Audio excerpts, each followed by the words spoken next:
I would like to be here. I would like to be there.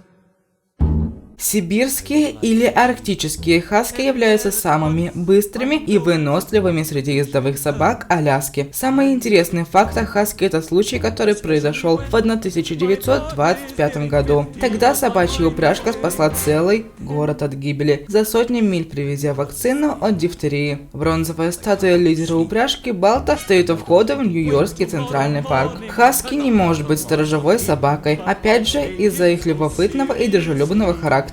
При попытке выработать у нее сторожевые или бойцовские качества, у хаски происходит сбой психики. Хаски никогда не укусят человека. Цвет глаз у хаски может быть от карих до голубых, причем глаза могут быть разного цвета. Кстати, окрас хаски тоже варьируется от чисто белого до полностью черного. От хаски практически не пахнет псиной. Хвост у хаски не закручен бубликом, как у лайк. Эскимосские хаски или канадская лайка 51-69 см холки. Имеет историческую родину Гренландию. Именно с этими собаками часто охотятся на белых медведей. Неотъемлемым свойством всех ездовых собак является сильно выраженный охотничий инстинкт. У сибирского хаски он тоже развит, вот только дичь он никогда не приносит, все съедает на месте, поэтому в качестве охотничьей собаки хаски тоже не подходит. Порода сибирских хаски чрезвычайно склонна к неизлечимой болезни эпилепсии. Ну что ж, на этом все. Если вам понравился ролик, то ставьте лайки и подписывайтесь на мой канал.